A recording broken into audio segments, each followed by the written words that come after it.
Breast feeding आपके लिए एक बहुत कंफर्टेबल और ख़ूबसूरत एक्सपीरियंस होना चाहिए, लेकिन अनफॉर्चुनेटली अगर आपको ब्रेस्ट फीडिंग करवाते हुए डिस्कम्फर्ट हो रही है या इतना दर्द हो रहा है कि आपका ब्रेस्ट फीड कराने कोई दिल नहीं चाह रहा, तो इसकी सबसे बड़ी वजह बच्चे का लैच सही ना होना है। यही वजह है कि ब्रेस्ट फीडिंग की सीरीज़ में अभी तक जितनी भी वीडियोस आई हैं या आगे भी जितनी वीडियोस आएंगी उनमें ये सबसे इम्पॉर्टेंट वीडियो है, क्योंकि बहुत सी मरतबा लैच सही ना होने को ही हम लो मिल्क सप्लाई समझने लगते हैं। इसी की वजह से बाकी दूसरे मसाइल भी आते हैं। तो इस वीडियो में हम बात करेंगे कि डीप लैच होना ज़रूरी क्यों है, कैसे पता चले कि अब डीप लैच इस्टेब्लिश हो गया है, और अगर नहीं हो रहा, लैच शैलो है या पुअर है, हम किस तरह आसानी के साथ बच्चे का डीप लैच एस्टैब्लिश कर सकते हैं। बच्चे का डीप लैच होना उसके और आपके दोनों के लिए ज़रूरी है। आपके लिए इसलिए कि जब लैच सही होता है तो आपके ब्रेस्ट टिश्यू को कोई डैमेज नहीं होता, आपको पेन नहीं होती, आपके निपल्स सोर, क्रैक्ड या ब्लीड नहीं करते। बच्चे के लिए ये इसलिए ज़रूरी है कि जब लैच डीप होता है तो बच्चा ब्रेस्ट को मैक्सिमम हद तक खाली कर सकता है। जितना बच्चा ब्रेस्ट को इफेक्टिवली ड्रेन करेगा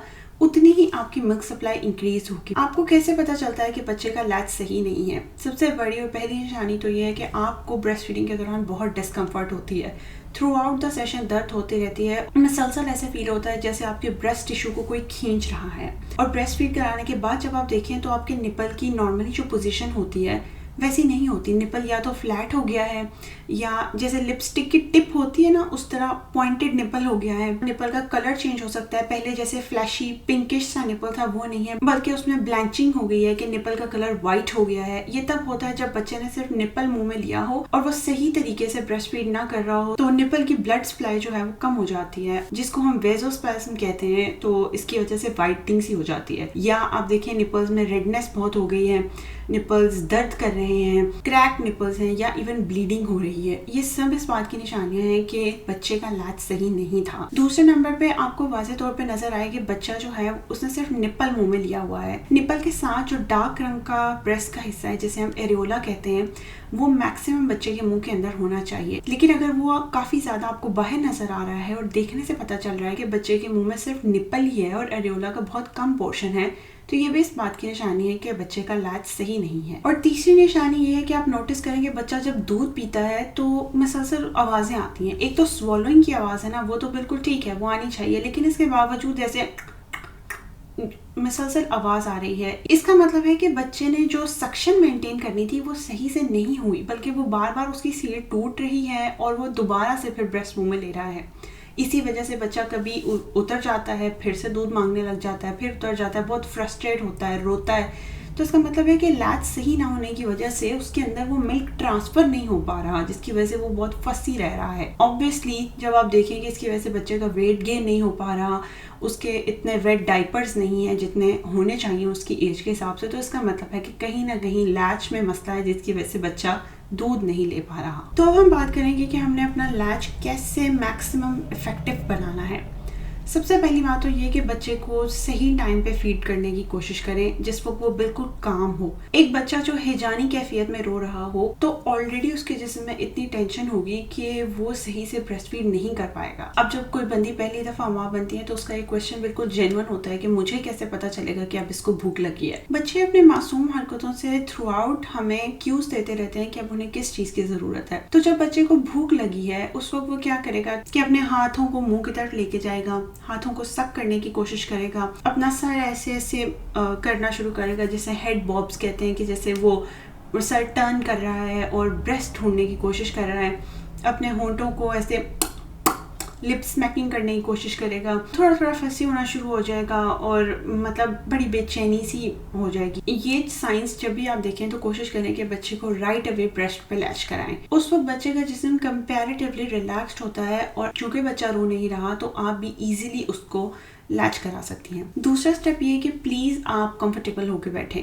मुझे पता है देखने में लगता है कि बहुत छोटा सा बच्चा है और चलो बस मैं अभी इसको फीड करा लूँ फिर बाद में टेक लगा के बैठती हूँ, लेकिन शुरू के दिनों में ब्रेस्ट फीड लिटरली घंटों के हिसाब से कराना पड़ता है, तो वो एक चंद पाउंड का बच्चा भी बहुत हैवी लगने लग जाता है। प्लीज खुद कंफर्टेबल होकर बैठें। ब्रेस्ट फीडिंग की बहुत सारी पोजीशंस हैं, इन सब पोजीशंस की डिटेल में बात हम फिर किसी वीडियो में करेंगे। अभी मैं आपको सिर्फ इनके नाम बता देती हूँ। क्रेडल है, क्रॉस क्रेडल है, फुटबॉल होल्ड है, साइड लाइन पोजीशन है, लेड बैक है, अपराइट है। अगर आप एक पोजीशन में कंफर्टेबल नहीं है तो प्लीज दूसरी, तीसरी, चौथी पोजीशन ट्राई करते रहें जब तक आपको वो पोजीशन ना मिल जाए जिसमें आप मैक्सिमम हद तक कंफर्टेबल हैं। मेरे हिसाब से न्यूबॉर्न्स के लिए जो बेस्ट पोजीशन है वो क्रॉस क्रेडल है। अगले स्टेप में हम इस पे बात करते हैं, लेकिन अभी इस बात को हाईलाइट करना जरूरी है कि प्लीज आपका मदर का कंफर्टेबल होकर बैठना बहुत जरूरी है।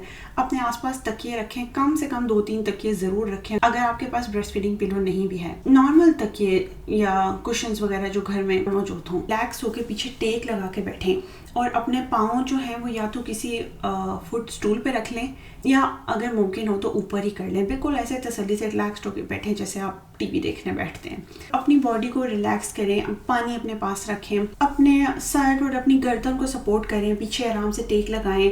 अब जब बच्चा लैच कर ले तो अपने बाजू जो हैं वो तकिए पे रखें, मतलब पूरे कंफर्टेबल होकर बैठें। बच्चे के ऊपर बेंड ना हो बल्कि बच्चे को अपने पास लेके आएं। तीसरा स्टेप ये है कि बच्चे को अपनी गोद में लेटाएं। जैसा कि मैंने पहले बात की कि न्यूबॉर्न्स के लिए cross cradle is my favourite position. इस पोजीशन में बहुत आसानी से लैच हो जाता है बिकॉज आपको इसमें ज़्यादा कंट्रोल मिलता है और आप इजीली बच्चे को, अपनी ब्रेस्ट को पोजीशनिंग एडजस्ट कर सकते हैं। तो क्रॉस क्रेडल रोल में क्या करना है कि आपने बच्चे को उठा के अपने साथ लगाना है। इस तरह साथ लगाना है कि आपका पेट और बच्चे का पेट बिल्कुल एक दूसरे के साथ टच कर रहे हों। ये नहीं कि बच्चा जो है वो सीधा लेटा हो, बच्चे की करवट होनी चाहिए आपकी तरफ। तो it's like tummy to tummy. अगर आप बच्चे को बाएं तरफ से दूध पिलाने लगी हैं तो आपने अपने दाएं हाथ से, यानी कि जिस साइड से दूध पिलाना है उसकी ऑपोजिट हैंड से बच्चे की आपने गर्दन को सपोर्ट करना है।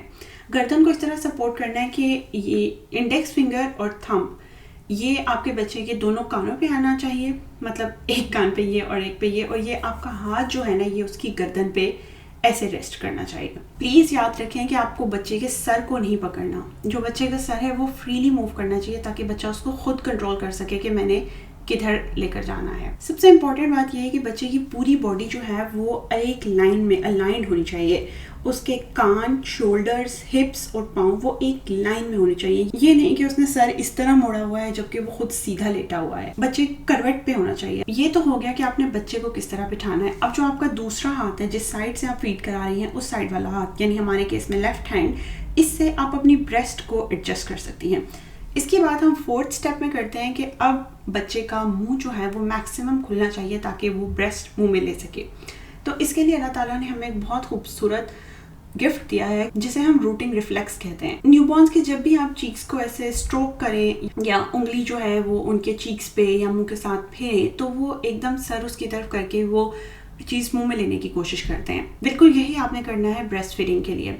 अपना निपल जो है वो बच्चे की नोज या फिर अपर लिप इस तरफ पॉइंट करें। जब ये यहाँ पे आएगा तो बच्चे के इंस्टिंक्टिव रिफ्लेक्स होगा कि वो एकदम बड़ा मुंह मैक्सिमम जितना वो खोल सकता है खोले। जब वो मुंह खोलेगा तो उसके बाद आपने सीधा बच्चे को यानी उसको जहाँ आपने गर्दन से सपोर्ट किया है वो लाके ब्रेस्ट पे अटैच कर देना है।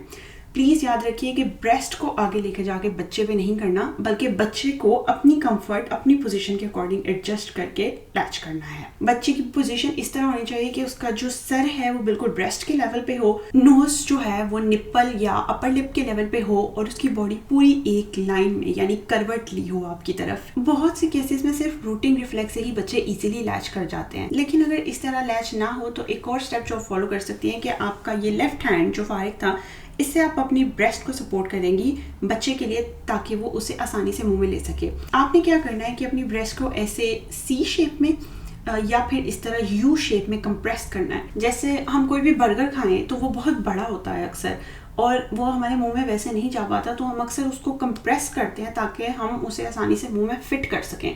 बिल्कुल यही सिचुएशन ब्रेस्ट सैंडविच टेक्निक इसे कहते हैं कि आप उसे कंप्रेस करें ताकि बच्चा उसे आसानी से मुंह में ले सके। एक हाथ से बच्चे को सपोर्ट दे रही हैं और दूसरे हाथ से आपने ब्रेस्ट को सपोर्ट दिया है तो बच्चे के लिए बहुत इजी हो गया है कि वो जाके उस पर लैच कर सके। होपफुली इस टेक्निक से, जिसे हम फ्लिपल टेक्निक भी कहते हैं, बच्चा इजीली लैच कर जाएगा। लेकिन अगर फिर भी लैच नहीं होता तो प्लीज अंडरस्टैंड कि पहली दफा ही इसमें कामयाब होना जरूरी नहीं है, खास तौर पर जब आप पहली मरतबा ब्रेस्ट फीड करा रही हैं। तो बच्चे को आप अनलैच करें। अनलैच करने का तरीका ये है कि अपनी उंगली जो है वो बच्चे के मुंह में डालें, पीछे एक साइड से डालें और फिर अपनी ब्रेस्ट निपल जो है उसके मुंह से निकालें।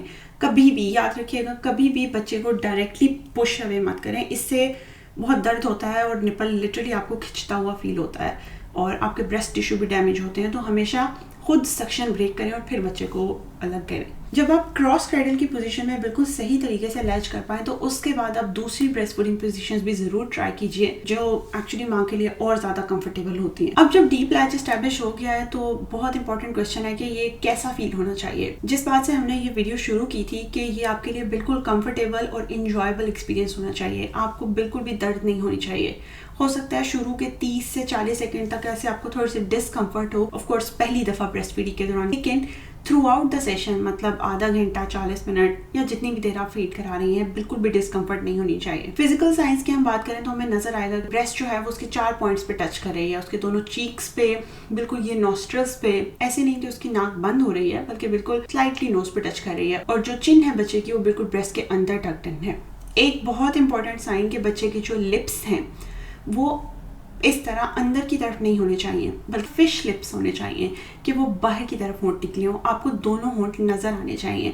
ऊपर वाला तो आपको आसानी से नज़र आ जाएगा जब आप ऐसे भी देखें, लेकिन नीचे वाला अक्सर ऐसे अंदर की तरफ रह जाता है। तो फिर हाथ से आप अनलैच करके दोबारा करेंगे तो को प्रैक्टिस के साथ वो भी बिल्कुल ठीक हो जाएगा। इसके अलावा अगर आप बच्चे को दूध पीते हुए देखें तो आपको उसके दूध पीने की आवाज़ आएगी, जैसे सक कर रहा है फिर स्वॉलो कर रहा है, फिर सक कर रहा है स्वॉलो कर रहा है। पॉज लेना बिल्कुल नॉर्मल है, न्यूबॉर्न्स रुक रुक के ही पीते हैं और बच्चे के जो कान हैं वो थोड़े थोड़े हिल रहे हैं, ईयर विगलिंग जिसे कहते हैं, चीक्स उसके बिल्कुल राउंडेड हैं और इसके अलावा आपको किसी भी किस्म की क्लिकिंग या स्मैकिंग साउंड्स जो हैं वो नहीं आ रही और बच्चे की पोजीशन, बॉडी एक लाइन में है, आपकी तरफ उसने करवट ली है, उसकी बैली आपकी बैली से टच कर रही है, सर उसका देखें तो ऐसे थोड़ा सा पीछे हुआ है कि वो ब्रेस्ट के अकॉर्डिंग, बिकॉज आपने उसे पकड़ा नहीं हुआ तो वो फ्रीली मूव कर रहा है। और एक इंपॉर्टेंट साइन ये भी है कि शुरू के दिनों में जब आपको बहुत एनकॉर्चमेंट होती है तो अगर बच्चे का लैच डीप और इफेक्टिव है तो आपको एक ब्रेस्ट फीडिंग सेशन के बाद वाज़े तौर पे महसूस होगा कि अब आपकी ब्रेस्ट सॉफ्ट फील कर रही है। पहले जिस तरह वो फुल थी अब उस तरह नहीं है क्योंकि बच्चे ने इफेक्टिवली जितना दूध वो पी सकता था पी लिया है। और सबसे इंपॉर्टेंट बात ये कि बच्चे का वेट गेन जो है वो बिल्कुल